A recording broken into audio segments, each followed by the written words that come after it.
Hello, everybody. Welcome to the first session on communication fundamentals. My name is Swapnil Kamat. I am the CEO of Work Better Training, and I am super excited to be conducting this session on communication fundamentals. And I have a feeling that you're going to be seeing a lot more of me through these pre-recorded lectures that we're going to do. Irrespective of which plan you're going for, there's going to be a lot of me in your life, and I'm very excited about that. To start with, congratulations on actually signing up for this program, right? Um, this program hopefully has a life-altering impact on your life, right? That's what this program is designed for. Unlike most other possibly training sessions that you've been through online or offline, this communication coaching program is a program that we promise is going to get you at least 50% better in terms of you being able to articulate your views, communicate verbally, your writing skills, and your listening skills, right? A minimum of 50% better. But of course, for this minimum of 50% to get better, it is going to require a commitment from both me and our team and all the coaches at our end. It's going to require a commitment from our end, but it's also going to require a commitment from your end, right? So this is not one of those programs which you can take lightly. We're not taking this lightly, and neither should you. And if both of us actually put in the effort that's required for this course, I can assure you that you will get at least 50% better. I'm expecting that you get a lot more better than that, right? But it is one of those programs which you need to take the effort for. And if you do that, I'm sure you're going to get amazingly better at this program, right? Now, this program is, like the third point states, is going to be primarily conducted in a flipped classroom format. And what that essentially means is that the subject content is going to be shared with you in advance in the form of a video exactly like this. And then we're going to use the actually coaching sessions that are there, where you'll have a coach assigned to you, which suits your requirement really. So that session is going to be used for practice, for exercises, for activities, for discussions and teach backs. In a traditional training program, all that happens is that you receive a lecture from somebody, but the real kind of improvement never lies in just attending the lecture, right? The lecture is important, no doubt, but the real improvement lies is when you get to use the contents of that lecture and actually get to practice them, exercise them. That's when they actually become a part of you and you can see the improvement. The biggest gap often in the process of learning is what we call a knowledge action gap, which means that people have the knowledge, but because of this lack of implementation through practice, exercise, activities, discussion, that knowledge that they have on a certain thing doesn't really come into fruition. And that's exactly the gap that we're trying to bridge through our communication coaching program. I must also tell you that to our knowledge, and we've done a lot of research around this subject, to our knowledge, there is no such program on communication coaching that exists anywhere across the world. So this is a model that is very, very unique, a model that is one of its kind, a model that we've developed after being around for 12 years in the market, right? We have trained, I'm sure if you'll have signed up for this program, you'll have been through the background of Work Better. You'll have researched on us. You've been through our website. So you know that we work with practically every large Indian and multinational company that is around here. And we've trained over the years lakhs of people on the subjects of soft skills, and we train the best of the best companies in terms of communication skills. In India, if anybody wants to improve their communication skills, we are the people that they come to. And I'm glad that you've signed up for this course, and it's going to be an amazing month, 3 months, 6 months for you, depending on which package you signed up for, right? For the sessions to be effective, for your coaching sessions to be effective, it's extremely important that you take the time and effort to go through the content of the classes that are going to be sent to you before the coaching sessions. That is going to be very important. If you don't study this material thoroughly, if you don't go through these classes thoroughly and go for the coaching sessions, I don't think you can get 50% better, right? Because it's a combination of these two things that's going to get you 50% better. Therefore, be an extremely sincere student, right? Be an extremely sincere student. And if you are an extremely sincere student, we are going to be extremely sincere teachers, right? But there's a beautiful quote that says, nobody can do your push-ups for you. Each and every person needs to do their own push-ups, right? That's somewhere where we can't help you. However much we share the knowledge with you, in the end, you need to go and do the workouts, right? You need to actually do what's needed to be done to get better at your communication, right? And I'm hoping this is not one of the many programs that you attended where you thought would be good, but nothing really changed in your life, right? We want to see concrete, measurable, specific change in your life. Okay, so welcome to this program. Now, let me share a little about how this program is going to work. I just said a little about this, but let me just show you through this diagram, right? So each and every topic that you sign up for. So if you sign up for the silver package, there are going to be 4 classes. If you sign up for the gold, there's going to be 12 classes. And of course, if you sign up for the platinum, there are going to be 24 classes, and you can choose classes in between, right? As a part of a silver plus, gold plus, etc. Right? So now, each and every topic that we do, there's going to be a pre-recorded class exactly like this that will be from 60 to 90 minutes. This pre-recorded class is going to be shared with you 5 to 7 days prior to the coaching session. The students, like I mentioned, are supposed to study the content before the coaching session, and the objective of each one of these classes is for you to gain knowledge on this subject, right? We're going to use the live online coaching sessions. Again, they're going to be from 60 to 90 minutes. And here we're going to use them for exercises, activities, practice, teach backs, discussions, Q&As that you can have with your coach that are not possible in a typical classroom. And of course, the objective of each one of these live online coaching sessions is going to be to deepen your understanding through application of all these things, right? So this combination is what the communication coaching program is about, and this combination is going to work beautifully for you.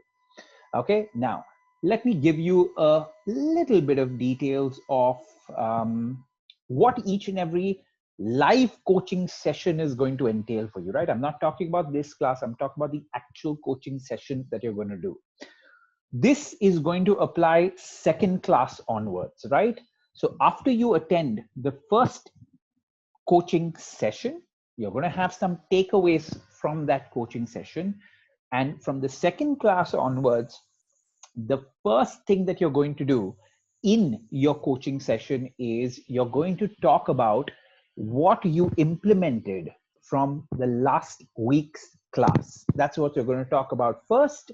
You're going to talk about what worked from what you implemented, what didn't work. You're going to talk about what challenges you faced during your action plan. So there's going to be a thorough implementation audit that your coach is going to do with you, and you guys are going to have a discussion around it, because it's useless to learn something from these classes and then not apply it at all in your life, right? So every coaching class, the second class onwards, is going to start with this implementation audit, right? Then we're going to move on to the topic of the week, right? And of course, you have already received this kind of a lecture on the topic of the week that you're going to go through, and you're going to extract the 5 key points, the 5 highlights for you from that particular class. You're going to write it down, and you're going to try to explain those 5 key points that you have picked up from the pre-recorded class that you received, right? Then you and the coach are going to work on kind of summarizing the entire class, right, that you attended. That's what you're going to do. Your coach is going to help you out with this, and then you're going to clarify whatever doubts and queries you have about that subject, right? So that's going to be part 2 of each and every coaching session. Part 3 is going to revolve around practice. Okay, so each and every subject, we're going to give you an exercise on that subject, which you and your coach will indulge in doing that exercise that really helps you apply what you have learned. And for certain classes, we're going to have common exercises. Since we have promised you that you are going to get at least 50% better on your writing and listening and your ability to articulate your views, there are going to be certain exercises that are going to run through and through your program that you probably do every week or every other week, depending on what your coach thinks. So there's going to be an exercise around the topic of the week, and there are going to be certain common exercises that are going to be given to you depending on what your coach thinks of what you need to do to get 50% better. And at the end of each and every coaching session, you and the coach are going to have a discussion on what you picked up from that week that you're going to start implementing in the week ahead, right? So it's a beautifully designed coaching session where you start by talking about what happened from what you implemented from the previous week, and you end the session with an action plan of what you're going to do in the next week, right? So it's going to be that focused in the way we go about it, right? And this is the way each and every one of your coaching sessions are going to be planned. What we've done is we don't want to waste your coaching sessions on a knowledge download. That's going to happen through these video lectures. That's where the knowledge download is going to happen. So you can solely focus on implementation during those coaching sessions. And this is the very unique model that we've developed that is going to give you the results that we're promising. But of course, you're going to take a lot of hard work from your side, right? You can take the horse to the water. You can't make the horse drink the water that he needs to do or she needs to do themselves, right? And that's exactly what we're expecting from you. Now, let's move to class number 1. Now that I've given you a little bit of background about what's going to happen, let's move to this. And class number 1 is on the communication fundamentals. In my opinion, if you just understand some of these communication fundamentals, you're going to relate a lot of stuff that you do through all your classes. Henceforth, you'd be able to connect it to the communication fundamentals. So I would expect you to pay attention in all the classes while attending these video lectures or the coaching session, but pay special attention for this class, because this class is going to be like really the foundations of what you learn in communication, right? And if you don't understand those foundations well, or you don't remind yourself of those foundations, you probably know them already, but you need to get that reminder. The rest of the sessions, you'll always have misunderstandings and you'll misinterpret a lot of content going ahead. So you really need to pay careful attention during this class, right? Now, let's start with the importance of communication skills.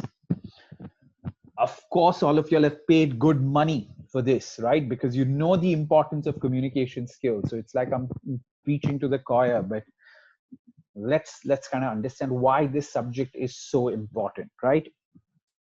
In my 12 years of running a corporate training company that specializes in soft skills and behavior, people have often asked me the question, if you could develop one skill that would lead to career success, or what's that one skill that would give me the greatest return on a skill learned, right? Where would I see the maximum advantage?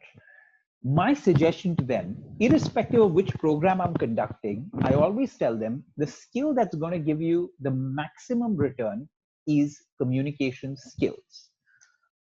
There's a follow-up question. It says, why do you say communication skills is the most important skill? You all teach a lot of different subjects of the soft skills company. So why do you say communication skills is the most important skill, right? And these are some of the answers. Point number 1 as to why it is so important is that all your work through the rest of your life, irrespective of what you do for a living, will happen through communication. Okay, let me repeat that again. All your work for the rest of your life, irrespective of what you do, irrespective of which level you do it at, irrespective of where you stay, big city, small city, India, outside of India, it doesn't matter. All your work is going to happen through communication. So if the channel through which all your work is going to happen itself is poor, it's very difficult for you to do well in your career, right? If that channel through which all the work is going to happen is poor, how are you going to do well in your career? As a matter of fact, although this workshop revolves around effective business communication, that's what you'll are here for, how to use communication at the work. As a matter of fact, we live our entire personal lives through communication as well, right? So again, if that channel is broken and that channel of through which all your work and your personal life is lived is not developed enough or broken, it's very difficult for you to have a successful career or meet your own potential, right? As a professional, it's very, very, very difficult because all your work is going to happen through that, right? Now, what do I mean by all your work is going to happen through that? If your customer or client has to brief you on a certain project, or your boss for that matter has to brief you on a certain project, that is going to happen through communication. If you in turn need to deliver on something to your client, your boss, that again is going to happen through communication. If you're a leader of a team and you need to brief your team on something, that's going to happen through communication, written or verbal, right? So it doesn't matter what you do, it doesn't matter where you do it, it doesn't matter what your seniority is, everything will happen through communication. And I know you know that, and that's why you're here for this program, right? So this is the first biggest truth of communication. Now, the second thing is communication is a foundational or a meta skill. This is a very interesting point, right? Communication is a foundational or meta skill. Being skilled at communication serves as the base for other skills. This is what I tell people. That's why it's got the greatest return on skill learned.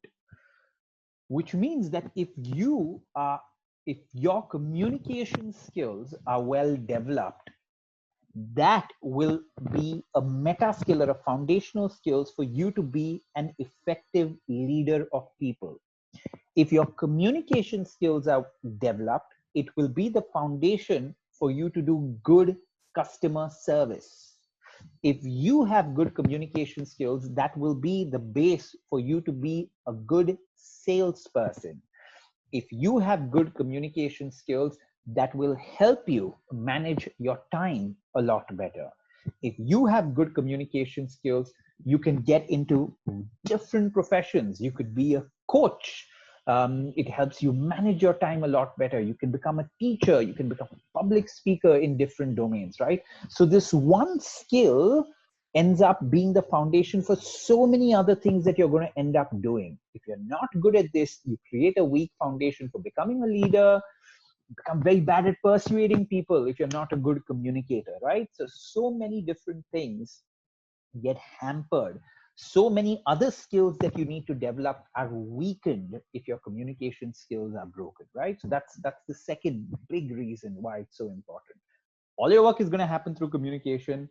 And number two, it's the foundational skills or a meta skill for a lot of other skills that are dependent on communication. The third thing is, of course, this is related to the first point, but if you're a poor communicator, it has a very direct, major impact on your effectiveness at work, right? So it's not an indirect impact. It's a very, very direct impact that it will have on your effectiveness at work. For example, if you can't draft an email properly or your written communication is very poor, automatically it has a direct impact on how much progress you can make, right? So it's not something which is indirect. It's very, very tangible, that impact that you have. And of course, being a good communicator is going to have a great impact on the quality of relationships that you have in your professional and personal lives, right? We know so many people that lack good communication skills that create so many problems in their people skills and their people interactions because they're such poor communicators. So then it also starts impacting the quality of relationships that they have professionally and personally, right? So on each one of these 4 points, if you analyze it, you know that communication skills are important. Okay. Now, before I go to the next slide, the beauty of communication as a skill is that if you take the effort towards getting better, you are going to get better.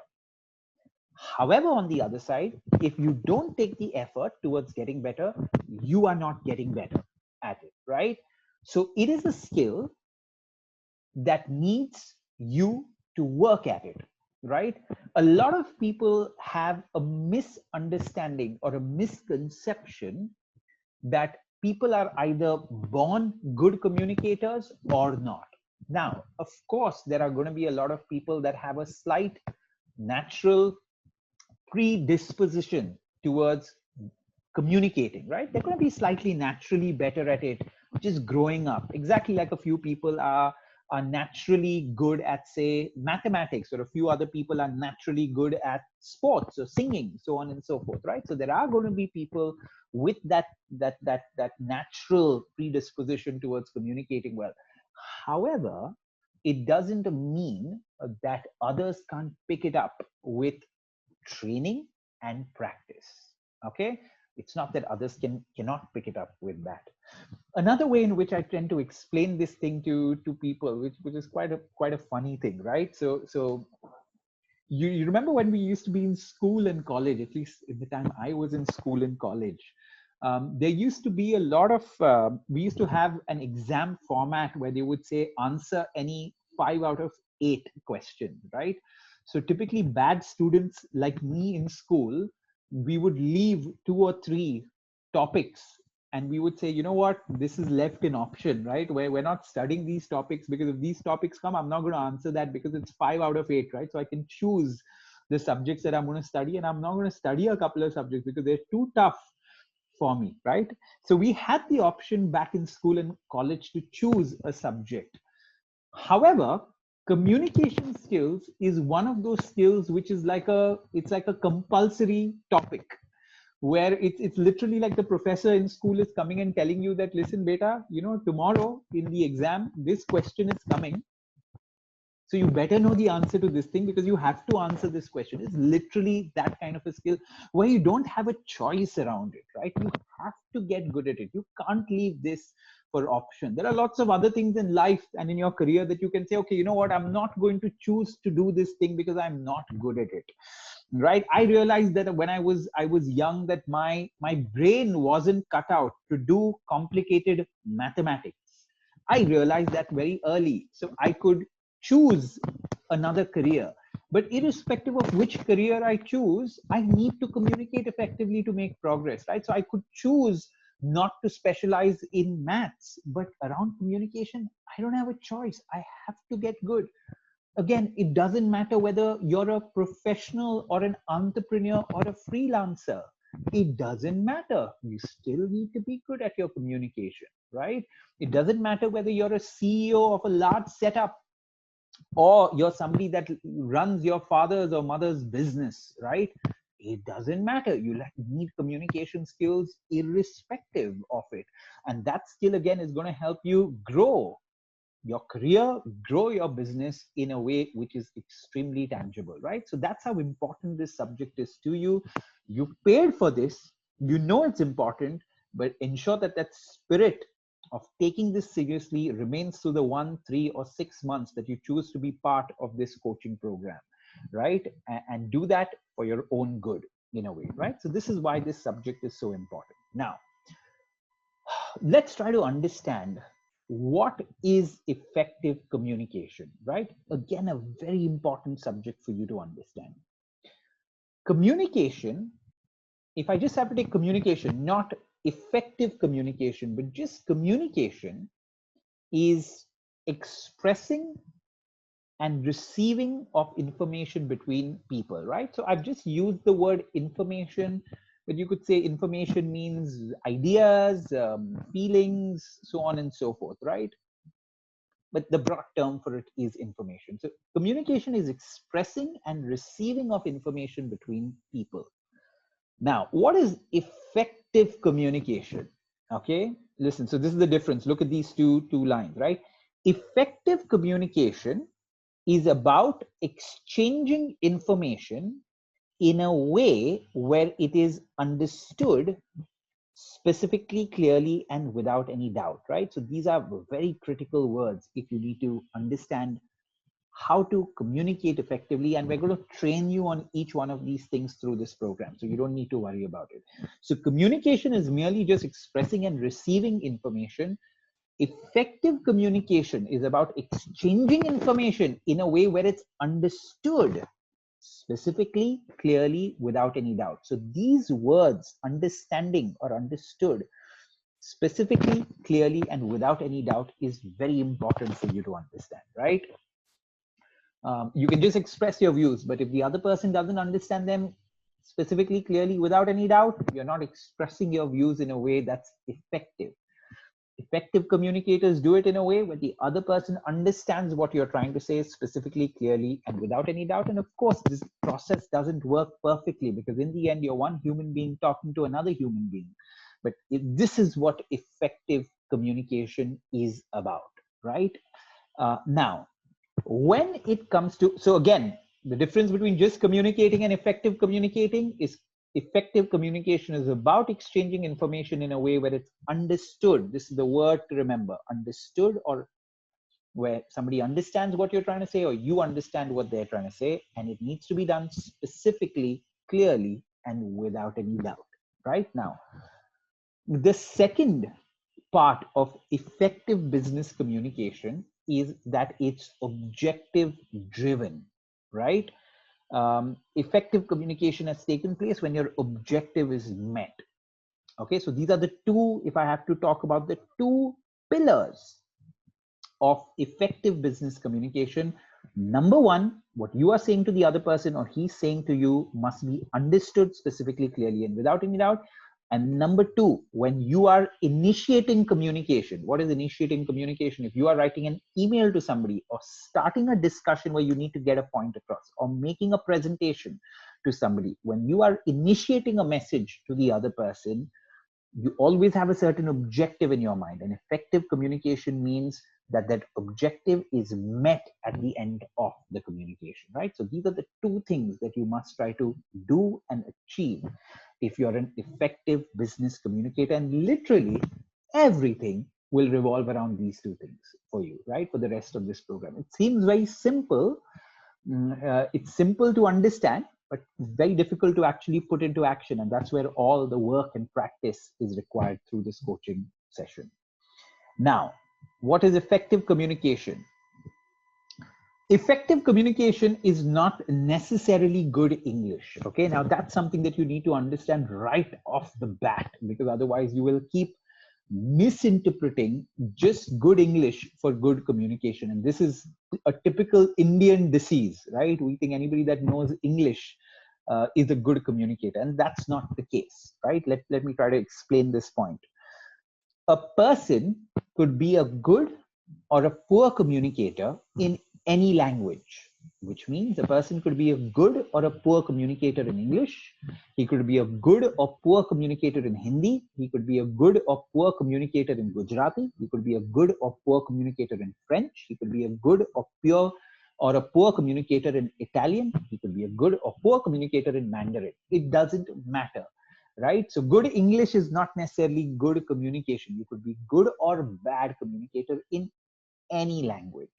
Now, let me give you an example of this quickly that you'd connect to, right?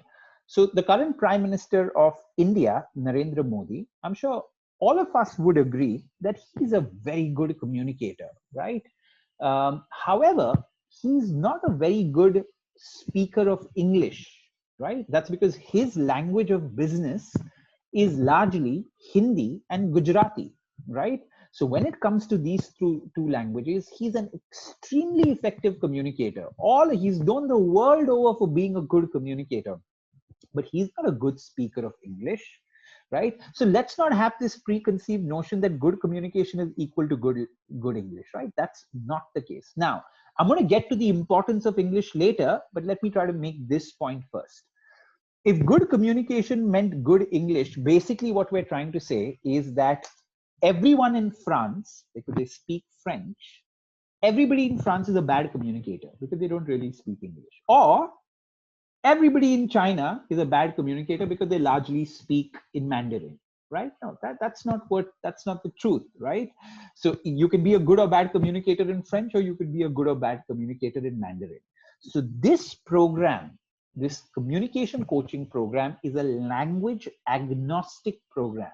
And what that means is we are here to improve your communication skills irrespective of which language you would choose to communicate in. The content of this program can be translated into any language across the world and it will still work.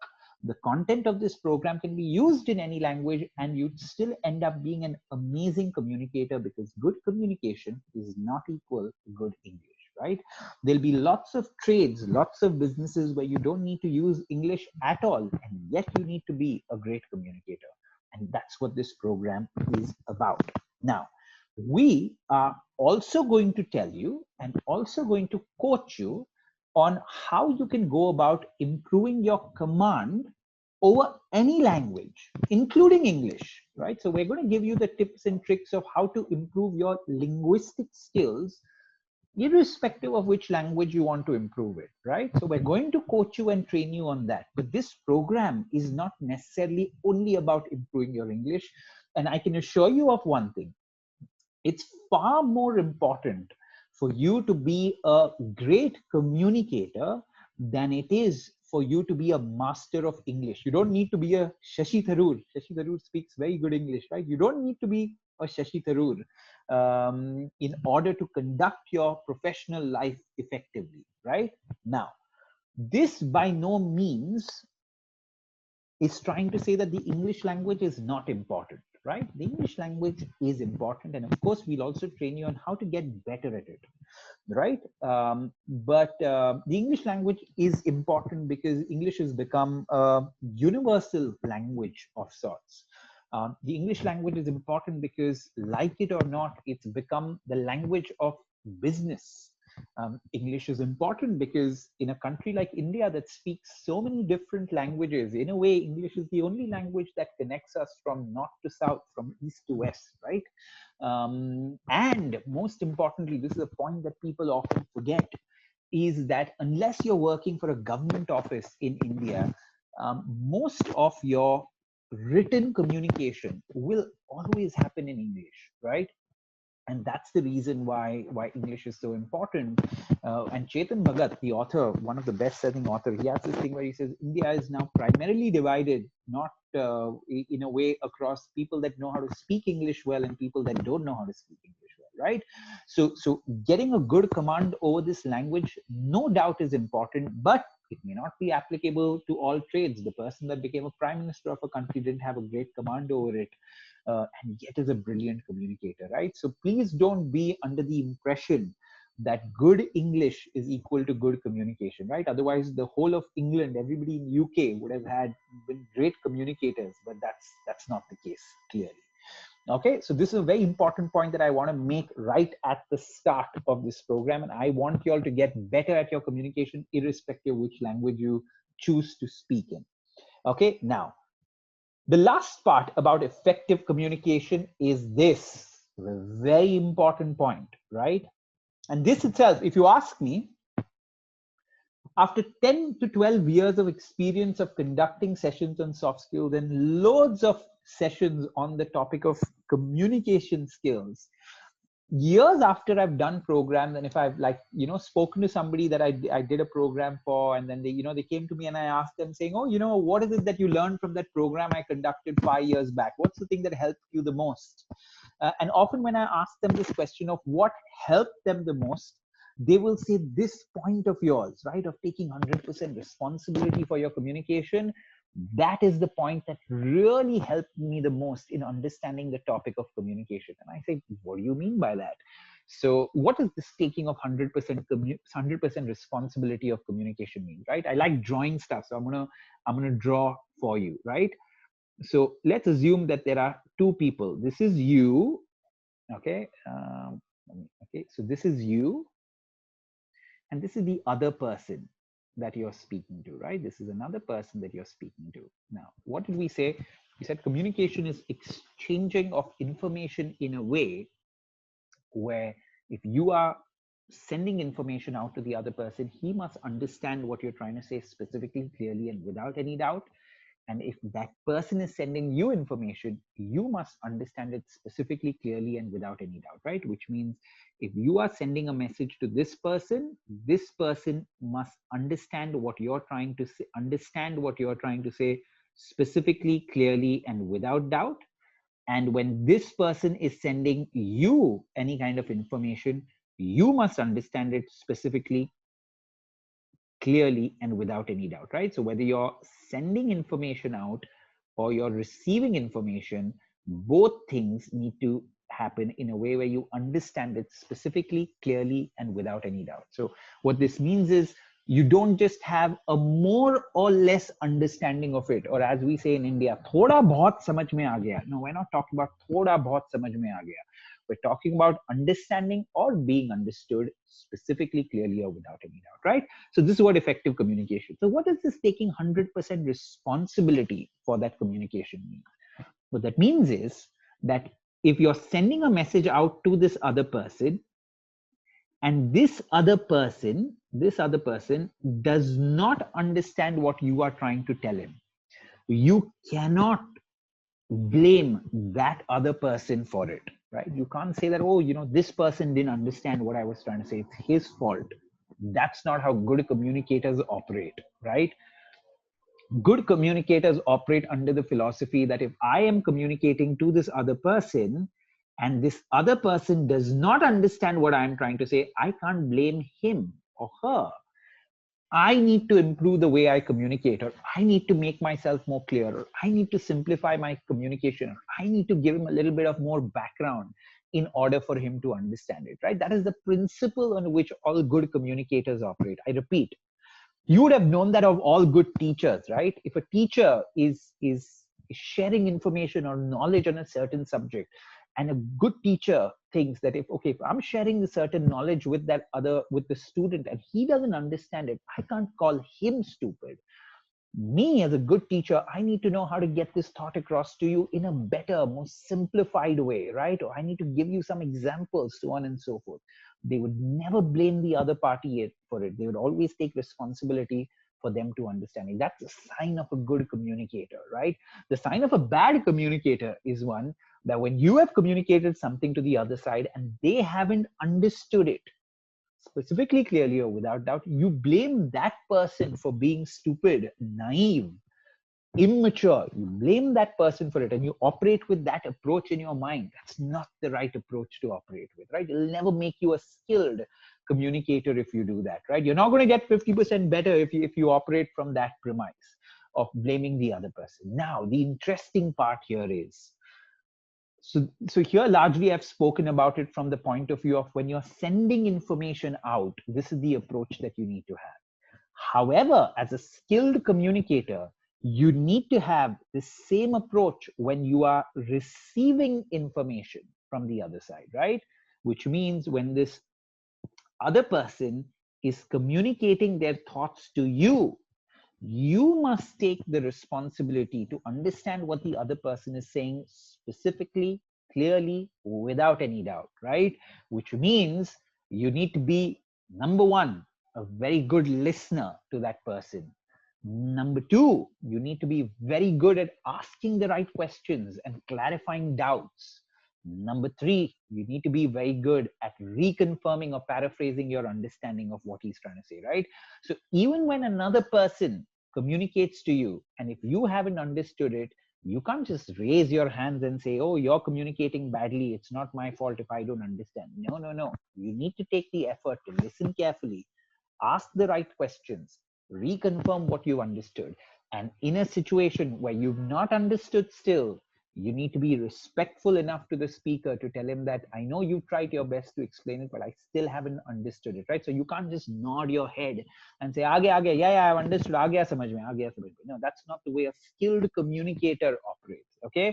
So whether you're sending information out to another person or you're receiving information, you need to take 100% responsibility for your communication from today onwards, and you cannot blame the other person for faulty communication, gaps in communication, or misunderstandings that the other person may have had, right? You cannot blame that other person. Now, this is a good way of thinking. It's not like faulty communication is not going to happen. And the reason why faulty communication happens a lot is because we live our entire lives through communication, right? So you're constantly communicating with people. So it's very natural for misunderstandings to happen, gaps in communication to happen, faulty communication to happen.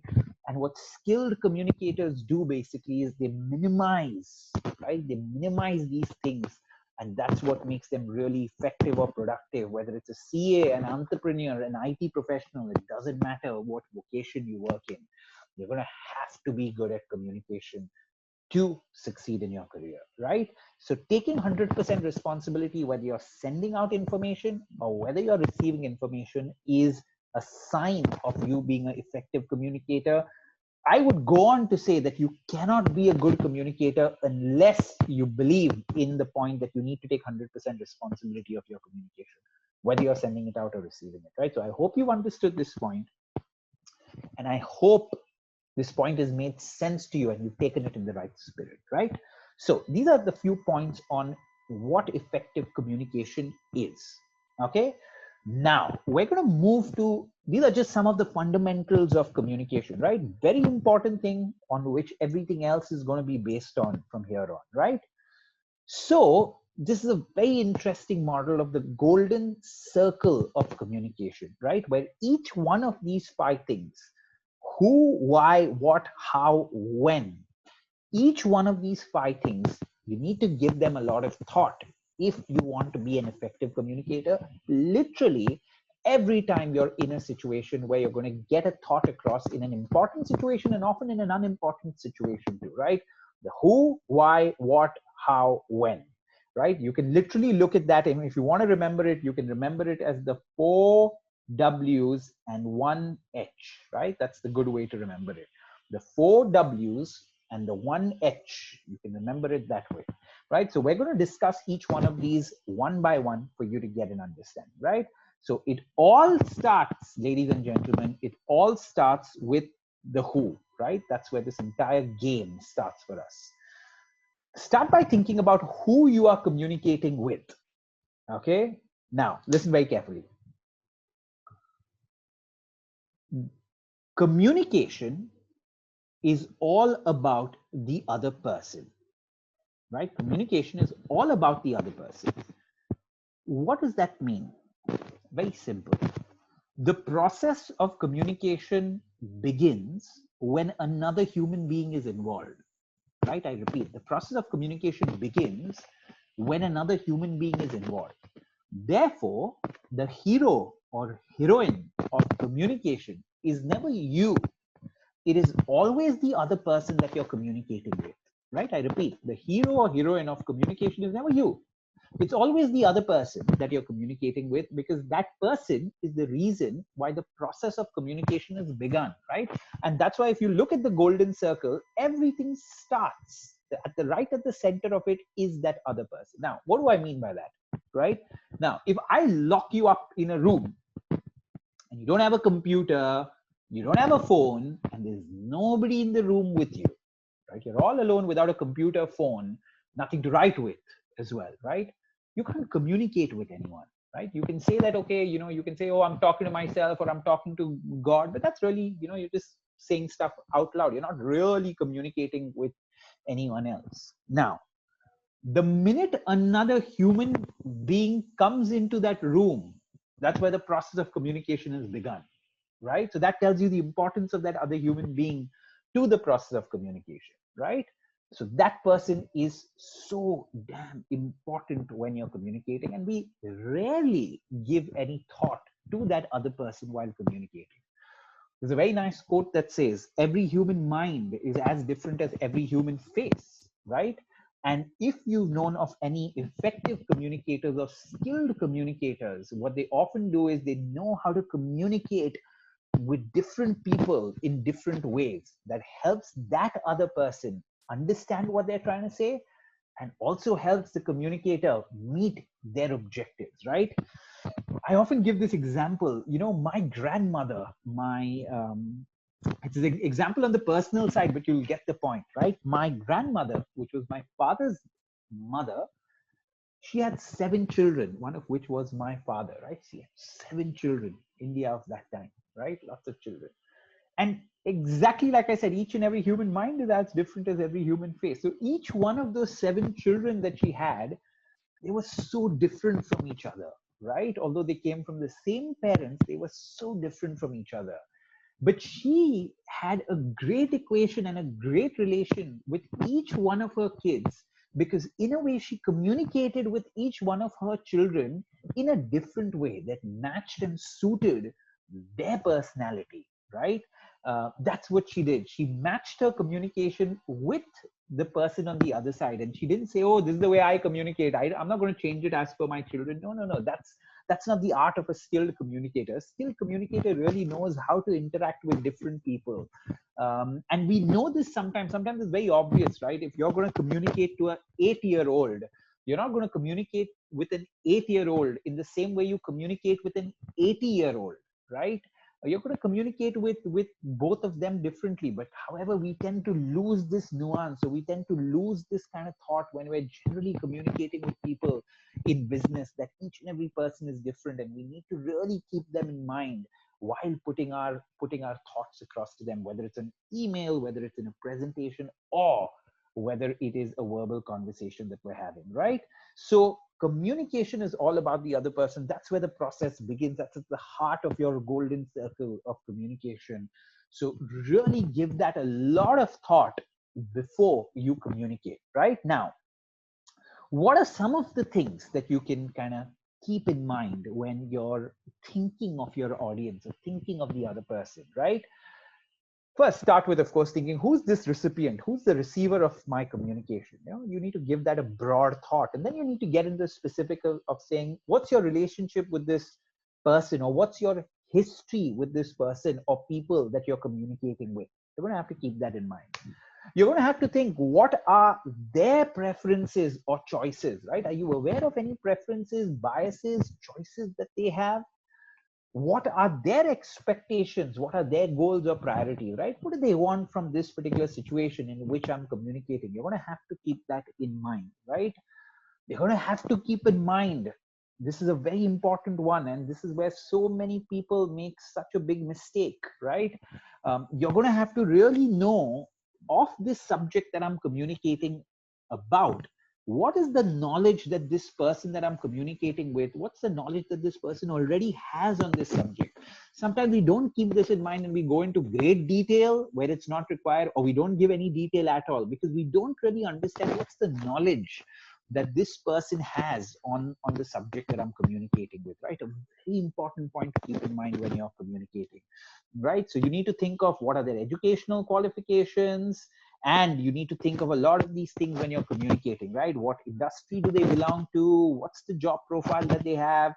What is their designation? What's their seniority? Where do they stand on the hierarchy, on the organizational hierarchy? You're going to have to think of at least consider each one of these things before you're communicating with them, right? So start with an overall thought. Who is this person I'm communicating with? Keep him, right? Because he's the reason why communication is started. And then you think, what's my history relationship with them? What are their preferences? Do they have any preferences, right, that I know of from my prior interaction with them? What are their expectations on this subject that I'm talking about, right? What are their goals and priorities on this subject that I'm talking about? How much do they know about this subject that I'm communicating with, right? And we make this mistake all the time of getting into too much detail where not required, or not giving any detail at all, because we don't think a lot of the knowledge that they may have on the subject, right? And then you need to think, what's their educational background? What's the industry? What's their job profile? By job profile, I mean, is it somebody from the accounting team versus is it somebody from the marketing team? Is it somebody from the purchasing department? Is he from IT, right? You're going to have to think of his job profile before communicating their designation, senior. These are some of the things that you're going to keep in mind, right? Some other things could be the age of the person for that matter. That's something that you're going to have to think about.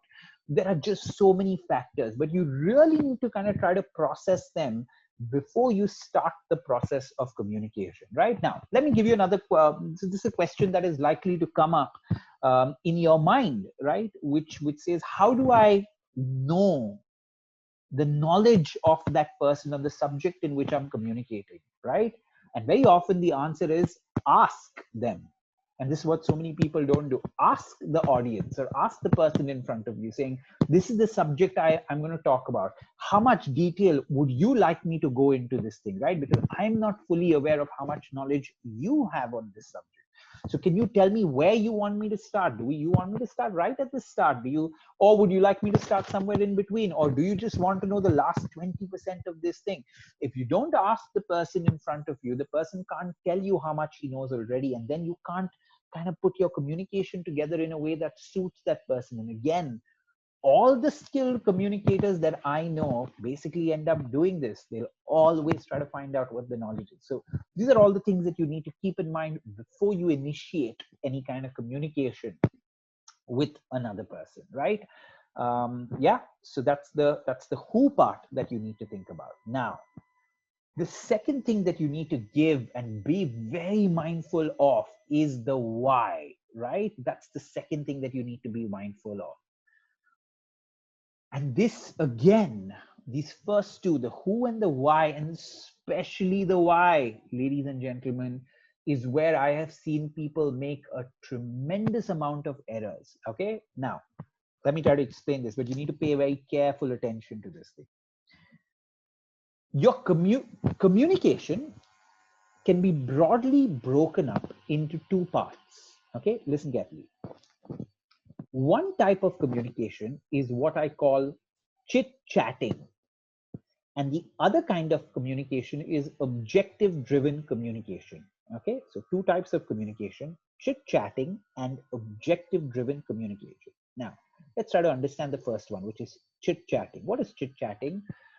If you call a bunch of friends over on a Friday night to your house for a small little party, you guys are now chit-chatting with each other, which is basically human beings interacting with each other, because human beings derive a great joy out of interacting with other human beings, right? We get joy out of that. So that's why we're interacting. There's no real topic of discussion there, right? We will talk about one issue. Then if it's a good party or a good interaction, all of a sudden from one issue, you jump to another issue. Then you talk about that. Before you know it, you're cracking jokes on a third issue. So, it's going from one end to the other. That's like a beautiful interaction, a beautiful party that you're having with people, where there's no real agenda, there's no real objective, but you're just chit-chatting with people. But the joy we derive out of expressing our views to another person and listening to another person's point of view, right? That's chit-chatting. We also do that in business, by the way, right? In a lot of cases, we also talk about that where when you start an interaction with a business association, you will often do some chit-chatting with them as well. Right now, there is a second type of communication. And what's that second type of communication? That communication is objective-driven communication. Okay, very specific. So even in your personal life, you have objective-driven communication, right? So, for example, if your spouse calls you and he or she wants you to buy a bunch of groceries. So the call has come to you, not to chit chat with you. The call has come to you to give you a specific instruction to get a bunch of groceries from the store before you come home. So it's an objective driven call that has been made. Okay. Now, in the context of work or business, most, if not all, communication in business is objective driven. Most, if not all, communication in business is objective driven. What does that mean? That means that if you are writing an email to somebody, you're not just writing an email to somebody to say hi, hello to them, right? Very unlikely that you're doing that. You're writing an email to them because there is a certain objective that needs to be met. Secondly, if you're making a presentation to somebody, it's very unlikely that you're making a presentation to chit chat with a person, right? If you're making a presentation, it has a certain objective or it has a certain purpose that is in, and that's the reason why you're making that presentation. If you get into a meeting with somebody, there is always an objective behind that meeting, right? Otherwise, you wouldn't get into that meeting. However, when the meeting starts, if you're meeting a customer or meeting a client, you may start that interaction with a little bit of small talk or chit-chatting, right? No doubt, you may do that to build a relationship with the other person, but there's always a purpose or an objective at the end of it, right? So that's what the difference between chit-chatting and objective-driven communication is. And let me repeat, most, if not all, business communication has an objective or has a purpose. Now, you know what the problem is? The problem is that although most, if not all, business communication has an objective, the person communicating is not clear, or the person initiating the communication is not clear on what that objective or purpose is. There is an objective, but he or she is not clear on what the objective is. And because he or she is not clear on what the objective is, he cannot communicate in a way where the other person understands or where his objectives are met, right? Because they are fuzzy or muddled in their own mind, right? So if you want to be an effective communicator, you need to know exactly how to get complete clarity on your communication before you start your communication. Okay, now listen carefully. What are different kind of words that you can use for this why? What are the different kind of words that you can use for this why or objective, right? So you can call it, you can say, what's the goal of your communication? What is the purpose of your communication? What do you wish to achieve at the end of the communication? Here, that point is mentioned here. Think of the outcome that you want. What do you wish to achieve at the end? However, and please listen very carefully to this, right? However, the best way to understand what the objective of your communication is to simply think of this, right? And if you think of this thing, which is not taught more often than not, and that's why people are so confused about what the objective is, this is the best way to think about it, right? The way to think about it is, what action exactly do you want the other person to take at the end of the communication? This is the best way to think of it. I repeat, the best way to think of it is, what action exactly do I want the other person to take at the end of my communication? Okay, now let me give you a few examples for your understanding.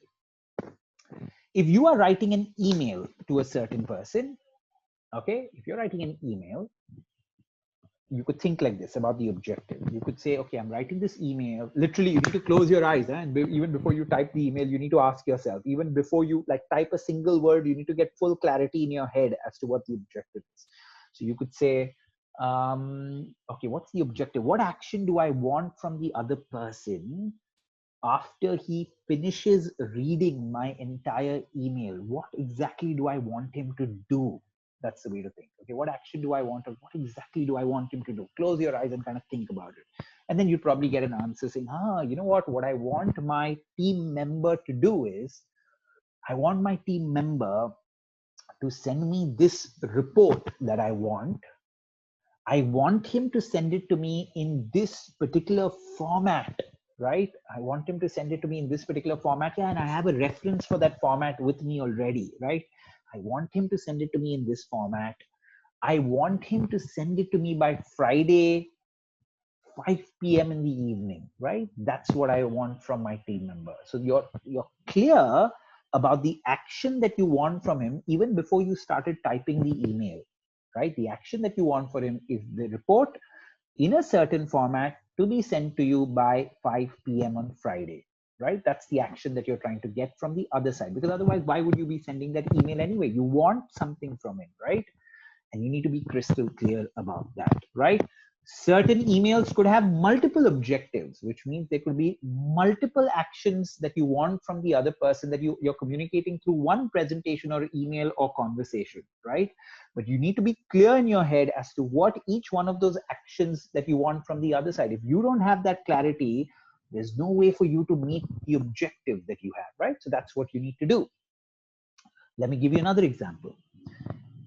If you're making a presentation to your, say, seniors in your company, you need to be able to think like this. Literally, before you start making your presentation or start doing your talk to them, you need to be able to close your eyes and you know what, at the end of my presentation, when I press the end slide, when I talk in front of all these people, what exactly do I want from them, right? You need to think, what exactly do I want? What exactly do I want? And then you'd probably get an answer saying, what I want at the end of my presentation is, I want my boss's boss to give me an approval of 5 lakh rupees for this project that I want to start within the company, right?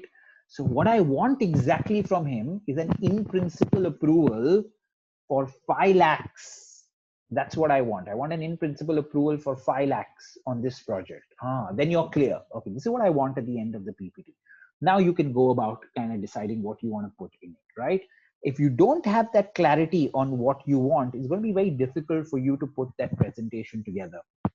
Now, another kind of way in which somebody could think about their objective, right, is to say, okay, I'm making a presentation to my seniors, and the objective of my presentation is to get their input, right? I want their input on this subject so I can frame my thoughts again, and then I can possibly go back to them for an approval or principal go ahead on something that I want, right? So the objective of the presentation is nothing else but to actually get just their input. That's it. That's all I'm looking for from this presentation. But you need to be crystal clear that that's what you're trying to achieve through the presentation, right? If you don't have that clarity, how can you expect it from anybody else, right? Now, the same thing works with, say, a phone call that you're going to make, right? It's that simple, it's that small. If you're going to make a phone call, you need to really think, when I keep the phone down, what action exactly do I want the person to take, right? Now, again, that person may not take that action immediately as soon as he keeps the phone down, like the report that you wanted through the email, right? The report, you didn't want it immediately to come to you. You wanted to come to you by Friday, 5 p.m., right? That's when you wanted the final action to happen, but you're crystal clear on what action you want from that other side, right? And if you want to be an effective business communicator or just an effective communicator all round, you need to have full clarity on the subject of your objective. The best way to think of your objective is to think of the exact action that you want from the other side. And the minute you get clarity on the exact action that you want, then you can start writing or articulating your views. If you don't have that, you will remain a poor communicator through your life. Good communication is not about just good English. Good communication is about you communicating in a way where the other person understands what you're trying to say specifically, clearly, without any doubt, where you understand what they are trying to say specifically, clearly, without any doubt, and where you can consistently meet the objectives that you have of your communication, right? So the who and the why, in my opinion, are the two most important things of effective communication.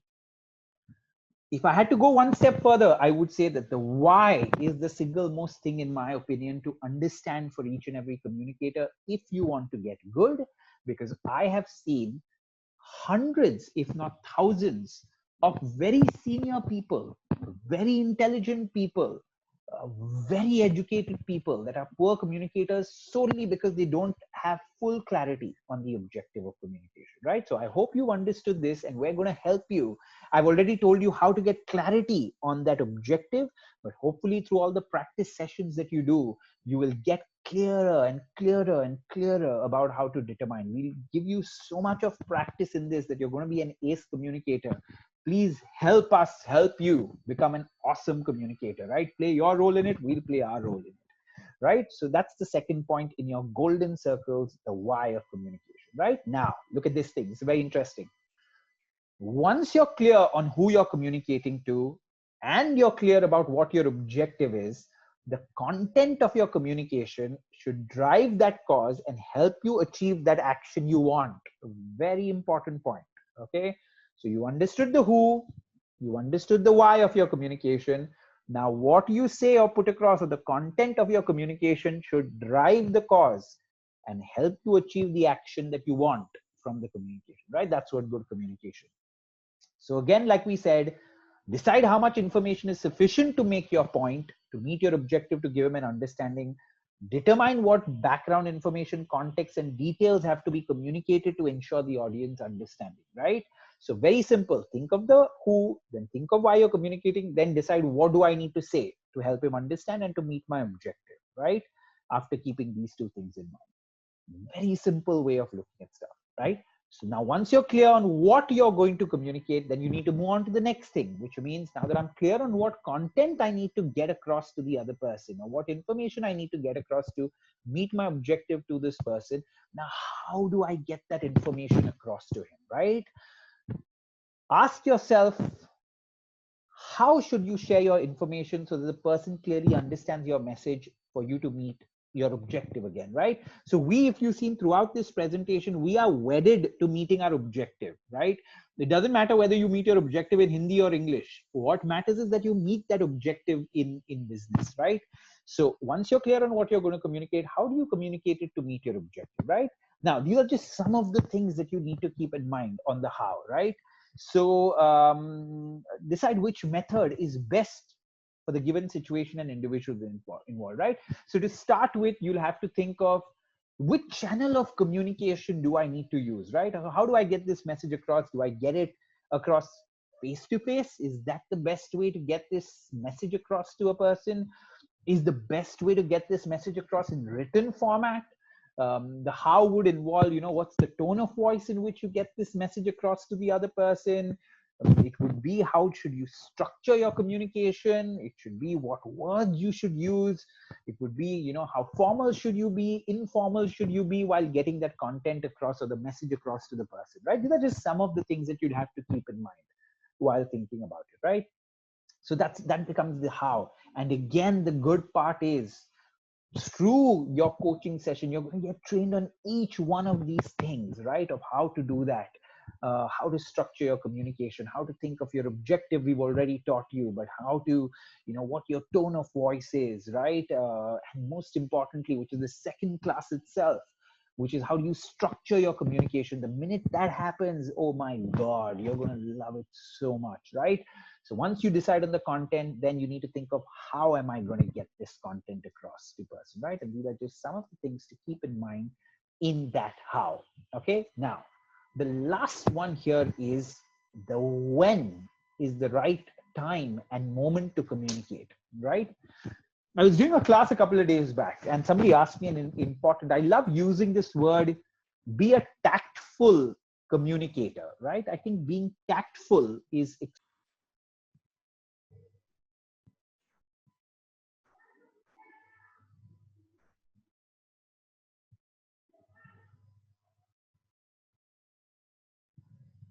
okay. So it's extremely important for so I was just sharing that it's extremely important for a person to be a tactful communicator, right? So what does a tactful communicator basically mean?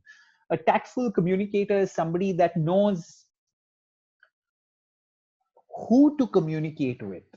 Okay, he knows how to communicate with that person. He knows exactly what to say to that other person, right? He knows exactly why he's saying it, right? And he knows exactly when to say it as well. And that person knows exactly what not to say, right? So he knows each one of these elements if he's an effective, tactful communicator, right?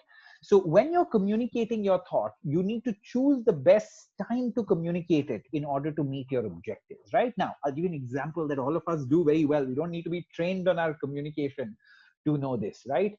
So people that work in, say, large organizations, startups, or any company that you work in, if you have to ask your slightly strict boss for a long leave, don't we think a lot about the timing, right? We think a lot about the timing, and we try to find our boss in the right state of mind when we're going to go to communicate to him, right? So the state of mind, even in the who that we were talking about, and even here, the state of mind or the mood of the person is so important when you're communicating to them, right?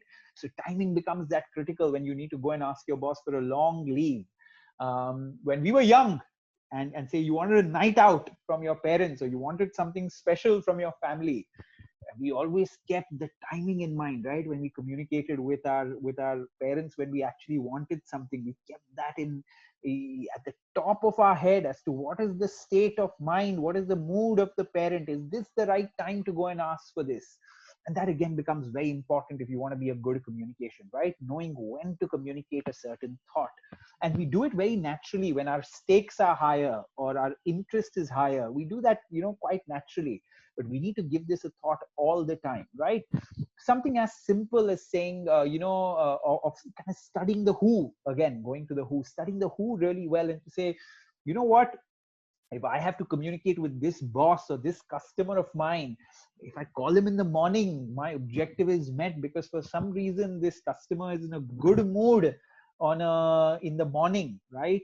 And you could probably also study saying that, oh, the boss of mine is never in a good mood on a Monday morning, right? He's always he seems slightly more grumpy on a Monday morning, right? So that you keep the who in mind, and you think, oh, this is not the right time to ask him for something, right? There is that other time to go and ask him for something. And kids do this so brilliantly with parents without being trained on communication, when their self-interest is at heart, right? So you always need to think of the timing, right? So a great example of the when is not just about a time in a day, but also the situation on the other side, right? So as we know, all of us are in the middle of a pandemic, right? So what you would ask from certain people, or how you communicate with certain people, would naturally change because of the situation you're in, right? So again, that timing there is very important. And very often we don't end up meeting our objectives because we're not mindful of the who, and we're not mindful of when we go and communicate a certain thought to a person, right? So yeah, the when again is very important of communication. So these are your 4 W's and 1 H that become so critical while you're communicating. And this literally is the base of everything that you'll do from here on, right? Putting this into action is very difficult, but first, these are the foundations or the fundamentals that you need to understand before you move on, right? Now,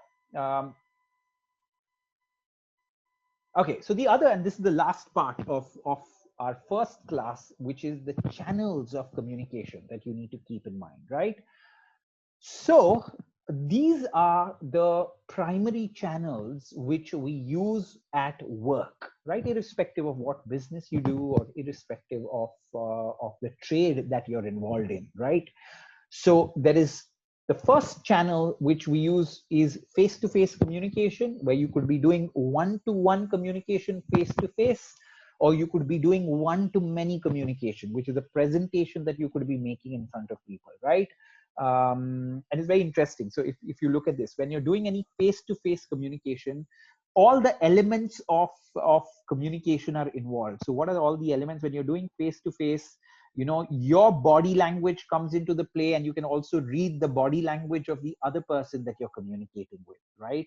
Your words, what words you use come into play, and also in a way your tone of voice comes into place, right? So there's certain words that you're using, and there's a certain tone of voice that you're using. Now, if you look at the telephone, it's interesting, right? The telephone, what happens is the body language part gets knocked off because you can't really see the person, but you're still operating the words. You're still, like, if you have to construct a sentence, you have to put words in it, right?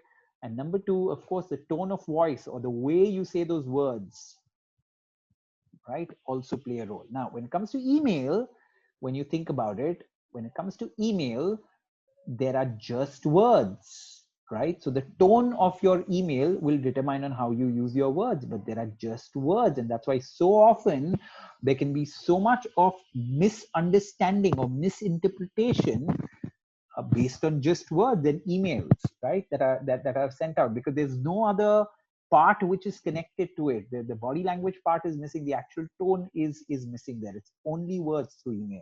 The same thing happens in messaging, right? Whether you use SMS, WhatsApp, or your internal system of messaging that you may have, it's only words. And very interestingly, if you I love sharing this thing. So if you look at why messaging became that popular, it became that popular because of emoticons, right? Because emoticons were basically cute, nice way of showing body language, right? So when you put a message and you put a smiley, the person on the other side knows that, oh, you know, you're saying this as a joke. Or if you put like a symbol of somebody laughing, you know that that's a joke. So you get the body language and the tone behind it just based on the emoticons that were used. And that's why messaging, right, became such a popular way of communicating, which wasn't there before. Now, when you're doing formal emails, of course, you still can't do the emoticons, right? Because it's not something that you do as a part of your formal emails that you send across. But now it's prevalent in any kind of messaging that you're going to do, right? And that's why it got that popular. And of course, the reason why video conferencing or video calls became that popular, now that you know this thing, it will show you that the video conferencing thing basically did a little bit of this, where you can be, you know, you can be there remotely, and yet you can kind of see the expressions of that person, tone of voice. And that's the reason why that format got so popular as well, right? So it's very interesting to know about these channels of communication that all of us use while communicating in a business situation and also in a lot of personal situations, right? So that's something. Now, the big question that you need to understand right at the start is, what channel should I use when, right? This is again a fundamental issue of communication. What channel of communication should I use when? So let me share a little bit about that, right? So this is the answer to that, right? Now listen very carefully. Choose the channel which is appropriate and right for the communication or the situation that you're in, and not per what you prefer. Okay, I repeat, choose the channel of communication that is right for the situation that you're communicating in, and not the channel that you prefer. This is the mistake most people make, right? What most people tend to do is, a lot of people hate writing emails. So although email may be the right thing to do for that situation, they still will pick the phone and they will just call the person because they hate writing, or they're very poor at writing. So they just don't want to write, and they try to do everything over the phone. And then there are so many goof ups that happen because they try to do everything over the phone, right? On the other side, you've seen people that hate picking the phone. They want to do everything over email, and they keep playing mail with people, right? And they don't get sometimes problems sorted because they're so keen on emailing each other that they don't make the call or physically go and meet the person, where it's so easy for you to kind of do that, right? Also, going back to this thing, right? What happens in face-to-face telephone that doesn't happen in email or even video conferencing is, the understanding is much easy because there's so much of interactivity between two people, right? Email, the interactivity is the least in a way, and face-to-face communication, the interactivity is the most, if you think about it, right? So you say something, the other person says something, he can read your body language, you can read his body language, right? So that interactivity between people helps the other person and you to get an understanding and often meet your objective too, right? So I was talking about, some people hate picking the phone, they love playing mail, right? So the reason why we get this wrong is, we tend to choose the channels of communication not based on what is right for the situation, but we choose channels of communication that we have a personal preference for, right? And that's not what you need to do. Choose what is right for the situation. Now, what do I mean by right for the situation? This is the second point that you need to keep in mind. Use the channel that will best move the work ahead, bring it to a closure, or help you meet the objective quickly and efficiently. Okay, think about it. Use the channel that will help the work make progress, that will bring that matter to a closure, or that will help you meet your objective in a way. That's what you're supposed to try to do. You need to think of that. What's the thing that is going to make this problem, which will help solve this problem or move the work ahead? So if you realize that, no, emails are not going to help here, I actually need to pick the call and have a conversation for this problem to get sorted, or for this work to move ahead, call. If you feel, no, I need to do a video call with this person to express what I have to say and get this work ahead, then please do that, right? So that's the kind of logic that you need to keep in mind before you choose the channel of communication, okay, between them. And of course, the last thing is, you may be required to use multiple channels to achieve your objective, right?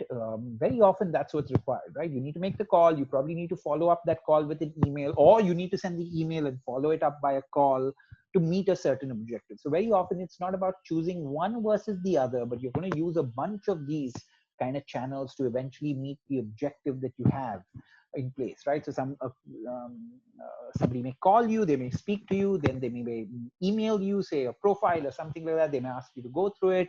Then again, they'd probably call you to give you an understanding of that. So to meet an objective, they're doing basically multiple things, right? But this is some of the things that you need to keep in mind as far as the 5 main channels that you'll end up using in business communication. And we're going to get you good at each one of these channels, right? I don't know how much time we're going to spend on messaging, but the minute you know how to write well, you'll more or less know what to do while messaging, right? Because messaging has become very conversational, whether you're using a Flock, a Slack, a WhatsApp, or SMS, right? It's become a very conversational way of doing stuff. So if you sort a lot of the other things out, you will, of course, get better at that too, right? So this is just a little bit of fundamental knowledge on channels of communication and how to go about choosing them, right? So with that, ladies and gentlemen, we come to an end on the session on the communication fundamentals, the base on which this entire coaching session is going to be predicated on this. It's going to be based on this thing, right? So now, what do I want you to do is from this lecture right now in your notepad or somewhere that you're going to actually carry it to the actual coaching session, make a note of your 5 key takeaways from this lecture, right? What are the 5 big learnings that you had in the live session? Like I mentioned at the start, you are expected to explain your takeaways to the coach, right? So we are kind of working on this method of flipped classroom where you're going to go in the class, the trainer there is not going to talk. You are going to try to get better at speaking and articulating. So you're going to express to him what you've understood as a part of those 5 takeaways. And you're also going to summarize the rest of the content, right? We have a couple of slides where all these thoughts have been put in, and then you can express yourself more so that your articulation, speaking gets better by 50%, right? So we're going to constantly get you to talk, get you to articulate more so that gets better, right? And of course, if you have any doubts during the session, you can get them clarified from the coach, because I'm not there to answer your questions directly, right? So that's what we're going to do, right? So these are the key, this is the thing that you need to do at the end before you get into your coaching class with your expert coach, right?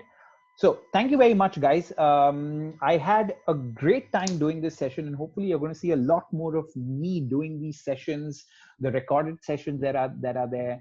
Like I said, you've paid for this thing. Please take it seriously. Please do not waste your money, because we are going to be committed to the process of getting you 50% better, right? And I hope you are committed to this process too of getting 50% better. Okay. So thank you very much. I will see you soon. Bye-bye. Happy learning.